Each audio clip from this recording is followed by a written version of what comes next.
ধন্যবাদ। আপনার কাছে আসবো একটু যে রনি ভাই যদি একটু এভাবে বলি আজকে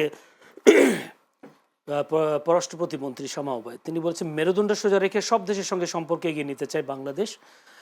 তিনি বলছেন গণতান্ত্রিক সরকার পররাষ্ট্র নীতি হবে বাংলাদেশ ফার্স্ট, যেখানে প্রতিটি সিদ্ধান্তে দেশের স্বার্থকে অগ্রাধিকার দেওয়া হবে। আমরা দেখলাম 5 আগস্টের পরে ভারতের সাথে বাংলাদেশ সম্পর্কের একটু ঘাটতি হয়েছে।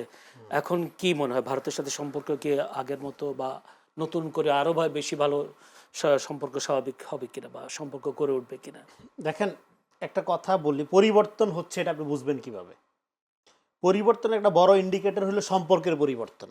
যেমন ধরেন, সহজ উদাহরণ দিই, যে আপনি যদি মনে করেন আপনি এমন একটা ফ্যামিলিতে জন্ম নিয়েছেন এবং আপনার উন্নতি অগ্রগতির আকাঙ্ক্ষা আছে, কিন্তু আপনার ফ্যামিলি একটা তথাকথিত চিন্তা করে বা আপনাকে আগ্রহে, তখন আপনি কি করেন? তখন আপনি সেই ফ্যামিলির থেকে একটা দূরত্ব বজায় রাখেন, বজায় রেখে নিজের যে ড্রিম, নিজের যে স্বপ্ন, নিজের যে লাইন, সেই লাইনে যান। হয়তো সফল হন অথবা ব্যর্থ হয়ে আবার ব্যাক টু দ্য প্যাভিলিয়ন, ফ্যামিলিতে ফিরে আসেন, বাপ বকাঝকা করে, মা দুইটা বকাঝকা দিয়ে, বাপ দুইটা থাপ্পড় দিয়ে আবার নিয়ে নেয়। হ্যাঁ, তার মানে কি, পরিবর্তনের জন্য প্রথম কাজ হলো সম্পর্কের পরিবর্তন ঘটানো। তো সম্পর্ক এটা একইভাবে এখন বিএনপির ক্ষেত্রে বড় পরিবর্তনটা কোথায় হয়েছে? জামাত কিন্তু বিরোধী দলে যাইতে চায়নি, তারা বারবার জাতীয় সরকারের কথা বলেছে।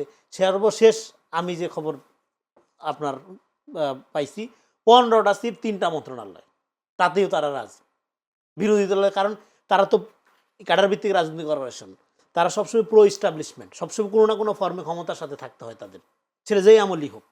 তো ক্ষমতার বাইরে থেকে একটা অ্যাবসুলেট বিরোধিতার মধ্যে থেকে একদম বিরোধী দলের অবস্থায় থাকা, মানে ইস্টাবলিশমেন্টের বাইরে থাকা, তাদের জন্য খুব ডিফিকাল্ট। তারা অনেকটা বড় ক্ষমতার মতো না, বিরোধী দলীয় নেতা, বিরোধী দলের নেতা না, তারা একদম পাওয়ার ইস্টাবলিশমেন্টের মধ্যে, বিরোধী দলের হাতে ক্ষমতা, বিরোধী দলের মজা পায় না, বিরোধী দলের ক্ষমতার সাথে থাকার ব্যাপারটা।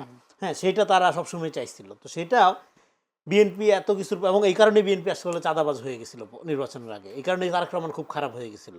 হ্যাঁ, বিএনপিতে সবাই ভালো লোক, সেটা আমি বলছি না, আমি বলছি যে ন্যারেটিভটা যেটা।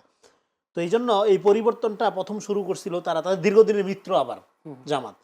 ফলে এটা খুব ডিফিকাল্ট ছিল যে এরকম একটা মিত্রের সাথে একটা মুখোমুখি, হ্যাঁ, একটা প্রতিদ্বন্দ্বিতার সম্পর্কের মধ্যে যাওয়া, একজন আরেকজনকে চরমভাবে ধরেন, হ্যাঁ, আপনার মুখোমুখি অবস্থানে দাঁড়ানোটা, এটা খুবই একটা কঠিন কাজ ছিল। তো ফলে এই পরিবর্তনটা যখন তারা মেনে নিছে বা পরিবর্তনের দিকে নিজেদেরকে নিয়ে গেছে, তখনই আসলে এটা একটা নতুন পলিটিক্যাল ডাইমেনশন তৈরি হচ্ছে, এটা বোঝা যাচ্ছিল, এটা শুরু হয়ে গেছিল এর মধ্যে দিয়ে।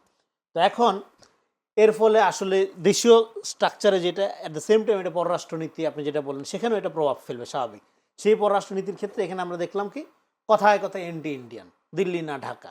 আরে ভাই, 5 তারিখ পার হয়ে গেছে, দেশে স্টেবিলিটি দরকার, বাণিজ্য দরকার, ইনভেস্টমেন্ট আনা দরকার। এখনও আপনি দিল্লি না ঢাকা বলে যদি শাহবাগ বন্ধ করে অ্যাম্বুলেন্সের মধ্যে রুগী শোয়ে রেখে মেরা ফেলেন, তাহলে কার লাভটা হবে? কোন দিল্লি আপনার এতে ক্ষতিগ্রস্ত হবে? আমি তো এটা বুঝি না। দিল্লি না ঢাকা এই স্লোগান দিয়ে ঢাকা শহরকে অচল বানায়া একটা এনার্কি তৈরি করা, কথায় কথা, এবং নিজেকে একমাত্র ভারত বিরোধী আর সব ভারতপন্থী, এই ন্যারেশনে ভাগ করা, বোঝা যায় এটা ভারত বিরোধী ভারতীয় রাজনীতি। কারণ এখানে যদি অস্থিতিশীলতা থাকে, দেশের ডেভেলপমেন্ট ক্ষুণ্ণ হয়, তাহলে সবচেয়ে বেশি খুশি হবে ভারত। যদি ভারত রিয়েলি আমাদের শত্রু আপনারা মনে করে থাকেন, তাহলে আপনারা শত্রুর হাতকে কেন শক্তিশালী করছেন? ফলে এখন পররাষ্ট্রনীতির ক্ষেত্রে দেখেন বাংলাদেশ ফার্স্ট, এই নীতিটা কখন এক্সিকিউট করা সম্ভব হবে? যখন জাতিগত একটা ঐক্য থাকবে। এবং জাতিগত ঐক্য থাকলে ভারতের সাথে কি সম্পর্ক এর আগে হয়নি? বিএনপির আমলে ব্যবসা বাণিজ্য হয়নি? আপনি বাণিজ্যের ইন্ডেক্স খবর নিয়ে দেখেন, খুবই ভালো ব্যবসা বাণিজ্য হয়েছে। এবং একটা দেশের সাথে আরেকটা দেশের সম্পর্ক কখনো বন্ধু ভিত্তিতে হয় না, রাষ্ট্র মানে এনিমি পারসেপশন, এটা বহু আগে আলাপ করছি। এটা ধৈর্য নিয়ে আমরা সম্পর্ক করি, সব কিছু করি। বিএনপি কি হিসেবে বিএনপি এখানে বাংলাদেশ ফার্স্ট নীতি, এবং সেক্ষেত্রে হেট্রেশন বেসড কোনো সম্পর্ক হবে না। আমরা দিল্লিপন্থী না, পিন্ডিপন্থী না, আমেরিকাপন্থী না, চীনপন্থী না। হ্যাঁ, এবং এটা করা চ্যালেঞ্জিং না, মুখে বলা সহজ, চ্যালেঞ্জিং। এই চ্যালেঞ্জটা মোকাবেলার জন্য একটা জাতিগত ঐক্য দরকার। বিপুল ঘনবসতির দেশ, প্রচুর দারিদ্রতা, মানুষ ভালনারেবল অবস্থায় আছে। ফলে আপনি চাইলেই গ্লোবাল সুপার পাওয়ারকে তুড়ি দেওয়া, উড়াই দিয়ে নিজের মধ্যে চলতে পারেন তা না। তার জন্য আপনাকে আগে সক্ষমতা অর্জন করতে হবে। সেই সক্ষমতার প্রধান জাতীয় ঐক্য। জাতীয় ঐক্যের মধ্যে দিয়ে যদি আপনি থাকেন, তখন আপনি বার্গেনিং পাওয়ার অর্জন করতে পারেন, সেটা ইন্ডিয়া হোক, চায়না হোক, আমেরিকা হোক।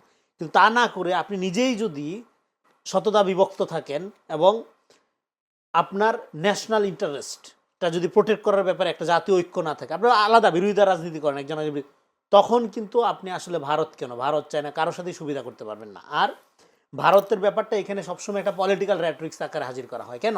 যারা এখানে ভারত বিরোধী রাজনীতি করে, আপনারা দেখেছেন নিউজে, তারা গোয়েন্দা সংস্থার সাথে, ভারতীয় গোয়েন্দা সংস্থার সাথে মিশতেছে, ভারতের কূটনীতির সাথে গোপনে আলাপ করতেছে, সবই করতেছে। কিন্তু প্রকাশ্যে বিএনপি যখন ধরেন একটা পররাষ্ট্রনীতি, বাংলাদেশের সবার আগে বাংলাদেশ নীতি বজায় রেখা ডায়লগে যাবে, ব্যবসা বাণিজ্য আগামী, হ্যাঁ ভারতের দালাল। সো এই যে হেট্রেশন বেসড পলিটিক্সটা, এটা বাংলাদেশকে আগায় নিবে না। সাউথ এশিয়ান একটা কমন আইডেন্টিটি আমাদের আছে, আমাদের হেট্রেশন বেসড পলিটিক্সের কোনো সুযোগ নেই। আপনি ধরেন ইউরোপ আমেরিকায় যখন যান, আপনি তো একটা ইন্ডিয়ান রেস্টুরেন্টে খাইতে যাবেন, একটা পাকিস্তানি রেস্টুরেন্টে খাইতে যাবেন, গ্লোবাল কন্টেক্সটও আপনি চিন্তা করতে হবে। আজকে পৃথিবীটা এরকম না যে আপনি শুধু আপনি আপনার পরিবার এগুলো নিয়ে থাকতে পারবেন। তো সেদিক থেকে বাংলাদেশের পররাষ্ট্রনীতি আমি বলি যে সম্পর্কের পরিবর্তন, যেটা বাংলাদেশ সেই সম্পর্কের পরিবর্তনের দিক থেকে এটা গোটা দুনিয়ার সাথে সম্পর্কের দিক থেকে, আপনার পররাষ্ট্রনীতির সম্পর্কের দিক থেকেও একটা পরিবর্তনের জায়গায় যাবে। ধন্যবাদ আপনাকে।